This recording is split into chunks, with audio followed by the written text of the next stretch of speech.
Galatoomi waa'ee doolaara biiliyoona 60 haasofna.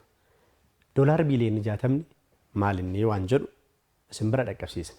Egaa ka'umsaaf akka nuu ta'utti haala gabaa amma jiruun doolaara biiliyoonni 60 pirojektoota akka hidha haaromsaa gurguddoo jedhaman 12 ijaaruu danda'a Itoophiyaa keessatti. Doolaarri biiliyoonni 60. Doolaarri biiliyoonni 60 kun baasii Itoophiyaan waggoota 30 darbanitti kiraa liizii ulaa galaanaa argachuuf isheen kaffaltii kallattii taasisteedha. Itoophiyaan ulaa galaanaa dhabuu isheetiin waggoota 30 darbanitti baasii doolaara biiliyoona 60maaf saaxilamte jechuudha. Itoophiyaan waggoota 30 darbanitti baasii doolaara biiliyoona 60 haa baastu malee waggaatti yeroo tokkoon baasii doolaara biiliyoona 1.5 hanga baasii doolaara biiliyoona 2 waggaa waggaan immoo kaffaltii jechuudha. Gara biriitti yoo jijjiirru birii biliyoona 300 fi biliyoona 22 waggaadhaan kiraa ulaa galaanaatiif kaffalti. Birii biliyoona 300 fi biliyoona 22 waggoota 5 dura bajeta waggaa akka biyyaatti turedha jechuudha. Waggaa tokkotti bajeta Itoophiyaan qabattudha. Kun hundumtuutuu gara pirojektii biyyaatti deebi'eetii maal hojjechuu danda'a kan jedhu haa kaasnu. Baasii doolaarri biiliyoonni 60 kan Itoophiyaan waggoota 30 darbanitti baaste gamoo akka baankii daldala Itoophiyaa 6tu ijaaramuu danda'a. Finfinnee keessatti jechuudha.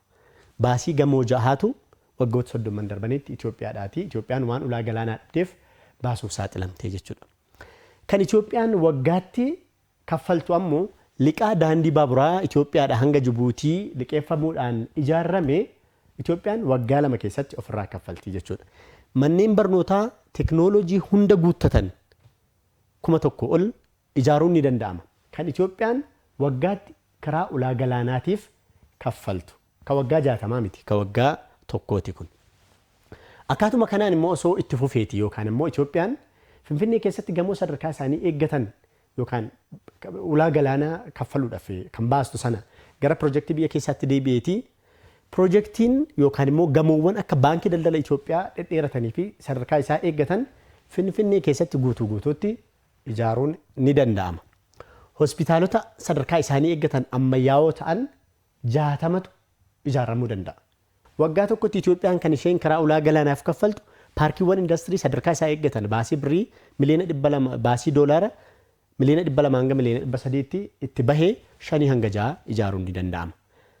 Egaa pirojektii kanaan ammoo pirojektiin tokkoon isaa dargaggoota yookaan namoota hojii barbaadan 200,000 fi 50,000f carraa hojii uumuu ni danda'a jechuudha.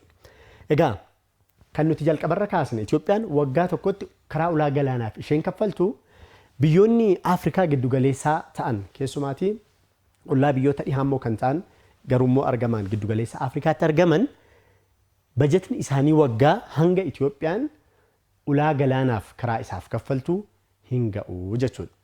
Itoophiyaa fi ulaan galaanaa waa'ee jiraachuuf jiraachuu dhabuutii kan jedhamuuf kanaaf ministeera muummee Dr. Abiy Ahmed irra deddeebiin kan isaan jedhan dhimmi hidha haaromsaa fi dhimmi ulaa galaanaa dhimmoota jiraachuuf jiraachuu dhabuu yookaan immoo fedhii biyyaalessaa Itoophiyaa isa mariif hin dhiyaannedha jedhanii irra deddeebiin kan isaan kaasaniif kanaaf Itoophiyaan ulaa galaanaatiif kan isheen kaffaltu otoo pirojektoota gara biyyaatti deebi'eeti pirojektoota nuti amma kaasne kana ijaaree xumursiisuu ni danda'a.